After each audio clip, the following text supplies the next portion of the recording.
ஏன் கோமாளிஸை இப்படி ட்ரீட் பண்ணுறீங்க, எப்போ பார்த்தாலும் அடிச்சிட்டு இருக்கீங்க அப்படின்னு சொல்லி கேட்ட ஒரு கேள்விக்கு வெங்கடேஷ் பட் அவர்கள் வந்து ஒரு தரமான பதிலடி வந்து கொடுத்துருக்காரு. என்னன்னு சொல்லிட்டு பார்த்துடலாம். சின்ன திரையில் பிரபலமான நிகழ்ச்சிகளில் ஒன்று தான் குக்கு வித்து கோமாளி. பார்வையாளர்களை சிரிக்க வைக்க நிறைய புதுமையான விஷயங்கள் வந்து பண்ணிக்கிட்டே தான் இருக்காங்க. கோமாளிகளை திட்டுறதா இருக்கட்டும், அடிக்கிறதா இருக்கட்டும், எல்லாமே சிரிக்க வைக்க தான் அப்படின்னு சொல்லி பல முறை வந்து செஃப் சொல்லி வந்துக்கிட்டு தான் இருக்காங்க. அதே போல் குக்குமே கோமாளிகளை திட்டுறது ஒரு என்டர்டெயின்மெண்ட்காக மட்டும்தான் அப்படிங்கிற மாதிரியும் சொல்லப்படுது. இதை நிறைய வாட்டி சொன்னாலுமே சில பேர் வந்து இதை பற்றி கேள்விகள் கேட்டுக்கிட்டு தான் இருக்காங்க. அந்த வகையில் இப்போ ஒரு நபர் வந்து வெங்கடேஷ் பட் அவர்கள்கிட்ட ஒரு கேள்வி வந்து கேட்டிருந்தாரு.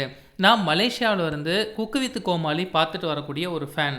நீங்கள் கோமாளிஸை ட்ரீட் பண்ணுற விதம் எனக்கு சுத்தமாக பிடிக்கல, ரொம்ப இரிட்டேட்டாக இருக்குது. தயவு செய்து ஒரு நல்ல எக்ஸாம்பிளை வியூவர்ஸ்க்கு கொடுங்க.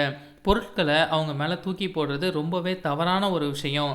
மரியாதை கொடுத்து மரியாதை வாங்க பாருங்கள். இதை வந்து நீங்கள் ஃபன்னுக்கு தான் பண்ணுறோம், இது ரியல் இல்லை அப்படின்னு சொன்னாலுமே மலேசியன்ஸ் எங்களால் இதை ஏற்றுக்கவே முடியலை. தயவு செய்து மாற்றிக்கோங்க அப்படிங்கிற மாதிரி ஒரு கேள்வி வந்து கேட்டிருந்தாரு. இதுக்கு பட் அவர்கள் வந்து நான் வந்து இதுக்கு ஒன்றே ஒன்று தான் சொல்ல முடியும். இது வந்து ஒரு ஷோ. உங்களுக்கு பிடிக்கல அப்படின்னா தயவு செய்து பார்க்காதீங்க.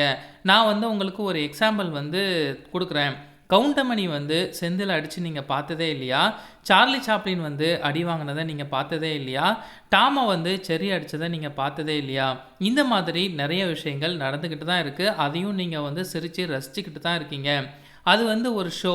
தயவு செஞ்சு புரிஞ்சிக்க பாருங்கள்.